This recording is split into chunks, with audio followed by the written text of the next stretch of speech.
Hello friends, आज अपन जो India की प्रमुख फसलें हैं, उनके बारे में पढ़ेंगे। तो इसमें है फर्स्ट है चावल के इसका वैश्विक उत्पादन देखते हैं। अपने मतलब जो प्री के अंदर दे रखी है वो मुख्य 6 फसलें हैं।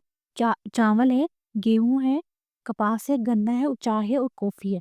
तो इसमें अपन देखते हैं कि जो चावल है मतलब अपन वैश्विक उत्पादन की बात करते हैं कि सब में इंडिया फर्स्ट सब में लगभग है चाइना है और सेकंड नंबर पे अपना क्या है भारत है।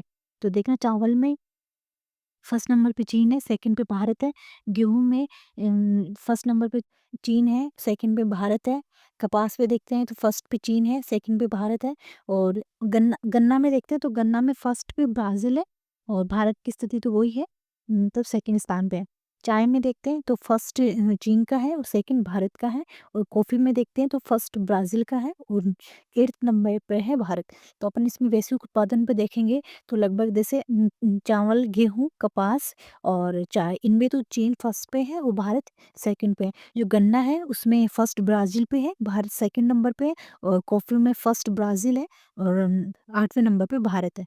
फिर अपन देखते हैं इसका उत्पादन भारत में कितना उत्पादन हो रहा है। वर्ष 2022-23 के अकॉर्डिंग जो नए डेटा आ गए उनके अकॉर्डिंग देखें तो चावल है, इसपे चावल में फर्स्ट है यूपी है, सेकंड तेलंगाना है और थर्ड वेस्ट बंगाल है। तो चावल में फर्स्ट यूपी है, सेकंड तेलंगाना है और थर्ड वेस्ट बंगाल है। ठीक है, फिर गेहूँ में देखते हैं तो फर्स्ट यूपी है, सेकंड मध्य प्रदेश है और थर्ड पंजाब है। यूपी, एमपी और पंजाब। तो चावल में जो सर्वाधिक उत्पादकता मतलब कि चावल की जो उत्पादकता है वो कहाँ है? वो पंजाब में सर्वाधिक उत्पादकता है और सर्वाधिक क्षेत्रफल जहाँ चावल बोया जाता है वो यूपी है। तो ये सेम ही गेहूँ में है कि उत्पादकता तो कहाँ है? पंजाब की है और क्षेत्रफल सर्वाधिक जहाँ बोया जाता है वो यूपी है। ठीक है, तो वापस देखते हैं चावल के फर्स्ट रैंक पे यूपी है, तेलंगाना है और वेस्ट बंगाल है। सर्वाधिक उत्पादकता पंजाब में है, सर्वाधिक क्षेत्रफल में कहाँ बोया जाता है? यूपी में बोया जाता है। गेहूँ देखते हैं तो फर्स्ट रैंक पे यूपी, एमपी और पंजाब है और उत्पादकता पंजाब में है और सर्वाधिक क्षेत्रफल कहाँ पे है? यूपी में। फिर कपास देखते हैं तो कपास में फर्स्ट उत्पादन है अपना गुजरात है, सेकंड महाराष्ट्र है और थर्ड तेलंगाना है। उत्पादकता की देखते हैं तो गुजरात में है सर्वाधिक और जो क्षेत्रफल है वो महाराष्ट्र का है। तो फर्स्ट रैंक पे गुजरात है, सेकंड पे महाराष्ट्र है और थर्ड पे तेलंगाना है। तो उत्पादकता की बात करते हैं तो गुजरात है और क्षेत्रफल की बात करते हैं तो महाराष्ट्र है। फिर है गन्ना, गन्ना देखते हैं तो फर्स्ट पे यूपी है, सेकंड पे महाराष्ट्र है, थर्ड पे कर्नाटक है और मैक्सिमम जो उत्पादकता है वो तमिलनाडु की है और जो एरिया है वो है यूपी का है। चाय की बात करते हैं, चाय फर्स्ट असम पे है, असम अपन सुनते भी असम की चाय और असम के पास ये दार्जिलिंग पहाड़ियाँ वेस्ट बंगाल हो जाएगा और थर्ड पे तमिलनाडु। सर्वाधिक उत्पादक का और क्षेत्रफल असम में है। फिर अपन कॉफ़ी की बात करते हैं तो कर्नाटक में है फर्स्ट पे, सेकंड में केरल में है और थर्ड पे तमिलनाडु पे। थर्ड में चाय और कॉफ़ी में तीनों भी तमिलनाडु है। इसमें असम और वेस्ट बंगाल हो जाएगा। कॉफ़ी कर्नाटक और केरल में हो जाएगा और कर्नाटक में ही इसका उत्पादकता ज़्यादा और क्षेत्रफल ज़्यादा है। तो वापस एक बार देखते हैं, वैसे अपन वैश्विक उत्पादन की बात करते हैं तो चीन और भारत है। एक मतलब 2 जगह अपने को याद रखें, गन्ना में फर्स्ट ब्राज़ील है, सेकंड नंबर पे तो भारत है और एक कॉफ़ी में याद रखना फर्स्ट ब्राज़ील है और 8वें नंबर पे भारत है, ठीक है? फिर उसके बाद में चावल का जो उत्पादन होता है वो यूपी, तेलंगाना और वेस्ट बंगाल में सर्वाधिक उत्पादक और क्षेत्रफल देखते हैं तो पंजाब का और यूपी का है। गेहूँ की बात करते हैं यूपी, एमपी और पंजाब में हो जाएगा। फिर कपास की बात करते हैं तो फर्स्ट गुजरात हो जाएगा, सेकंड महाराष्ट्र हो जाएगा, थर्ड तेलंगाना हो जाएगा। गन्ना की बात करते हैं तो फर्स्ट यूपी, महाराष्ट्र सेकंड और कर्नाटक थर्ड हो जाएगा। तमिलनाडु में सर्वाधिक उत्पादकता है और यूपी में सर्वाधिक इसका क्षेत्रफल है। असम चाय की बात करते हैं तो असम, वेस्ट बंगाल और तमिलनाडु हो जाएगा। असम की उत्पादकता है, असम का ही ज़्यादा क्षेत्रफल है। कॉफ़ी की बात करते हैं तो कर्नाटक हो जाएगा, केरल हो जाएगा और तमिलनाडु हो जाएगा और क्षेत्रफल और उत्पादकता कर्नाटक की है। अब अपन एक-एक करके देखते हैं। तो चावल देखते हैं, चावल चावल के अंदर जो अपनी जो मृदा है वो मृदा कौन-सी आएगी इसके अंदर? वो जलोढ़ मृदा या चिक्का युक्त दोमट मिट्टी, जलोढ़ मृदा या चिक्का युक्त दोमट मिट्टी है। वर्षा देखते हैं 150 से 200 सेंटीमीटर चावल के लिए वर्षा चाहिए 150 से 200 सेंटीमीटर। चावल के लिए जो मतलब चावल कितनी ऊँचाई तक हो सकता है वो 2000 मीटर हाइट तक ऊँचाई तक हो सकता है। चावल के लिए धरातल अपने को समतल चाहिए और जो दलदली भूमि होती है वहाँ का दलदली निम्न भूमि होती है उसका चावल स्वादिष्ट होता है और उच्च भूमि का जो चावल होता है उसका दाना छोटा होता है और रेड होता है, ठीक है। चावल के लिए जो टेम्परेचर है वो 20 डिग्री और 20 से 27 डिग्री होना चाहिए, बोते समय 20 डिग्री और पकते समय 27 डिग्री है। जलवायु देखते हैं तो उष्णकटिबंधीय में तो इंडिका एक इसकी किस्म है चावल की वो, और शीतोष्णकटिबंधीय में जैपन मतलब चावल के लिए जलवायु उष्णकटिबंधीय और शीतोष्णकटिबंधीय दोनों ही है। उष्णकटिबंध में इंडिका हो जाएगा और शीतोष्ण में जैपोनिका हो जाएगा। तो वापस से देखते हैं चावल की सबसे ज़्यादा अपन इसकी जो चावल वगैरह हैं जो भी अपनी फसलें उनमें मृदा, वर्षा और टेम्परेचर और जलवायु ये ज़्यादा अपने इन पे ज़्यादा फोकस करेंगे। तो मृदा है, जलोढ़ मृदा है, चिकाई दोमट मिट्टी, रेन है वो 150 से 200 सेंटीमीटर हो गया, टेम्परेचर 20 से 27 डिग्री हो गया, और जो जलवायु है उष्णकटिबंध में इंडिका हो गया, शीतोष्ण में जैपोनिका हो जाएगा। ठीक है, और 2000 मीटर हाइट तक अपन चावल बो सकते हैं, जिसमें दलदली निम्न भूमि का स्वादिष्ट होगा, और उच्च भूमि का चावल का जो दाना है वो छोटा होता है, रेड होता है। अब देखते हैं अपन वेस्ट बंगाल में इसकी 3 किस्म है, ओश, अमन और बोरो। ओश, अमन, बोरो। ओश, अमन, बोरो।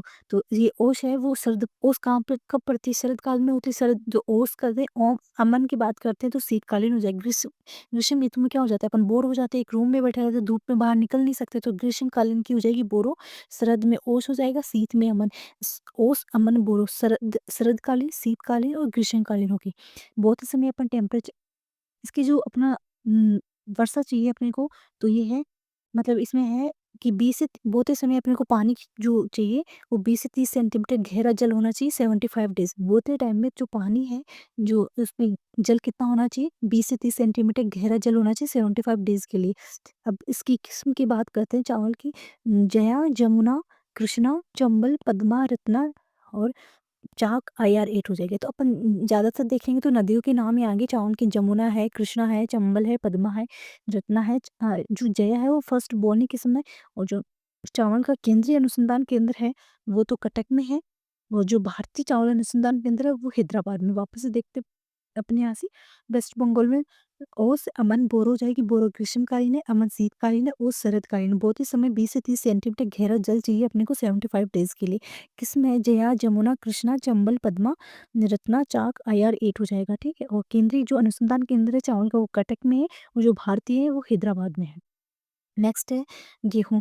तो गेहूँ में देखते हैं तो मृदा चाहिए अपने को, ब्लू दोमट चाहिए, टेम्परेचर चाहिए 15 से 20 डिग्री, और जो गेहूँ है वो शीतोष्ण कटिबंधीय पौधा है, वो रेंज चाहिए 50 से 75 सेंटीमीटर, और 100 डेज की पाला रहित होना, 100 दिन पाला रहित होना चाहिए, और ये 2700 मीटर ऊंचाई तक हो सकता है, और 100 सेंटीमीटर जो समवर्षा रेखा है वो गेहूँ और चावल का उत्पादक क्षेत्र को अलग करती है। 100 सेंटीमीटर जो समवर्षा रेखा क्षेत्र है वो गेहूँ और चावल को गेहूँ चावल के उत्पादक क्षेत्र को अलग करता है। मृदा इसमें ब्लू दोमट चाहिए, और टेम्परेचर 15 से 20 डिग्री हो जाएगा, शीतोष्ण कटिबंधीय हो जाएगा, और रेन हो जाएगी 50 से 75 सेंटीमीटर, और पाला रहित अपने को 100 दिन पाला रहित होना चाहिए। गेहूँ की जो किस्म देखते हैं वो है गिरिजा, अर्जुन, मालवीय, सोनालिका। गिरिजा, अर्जुन, मालवीय, सोनालिका। गिरिजा, अर्जुन, मालवीय, सोनालिका।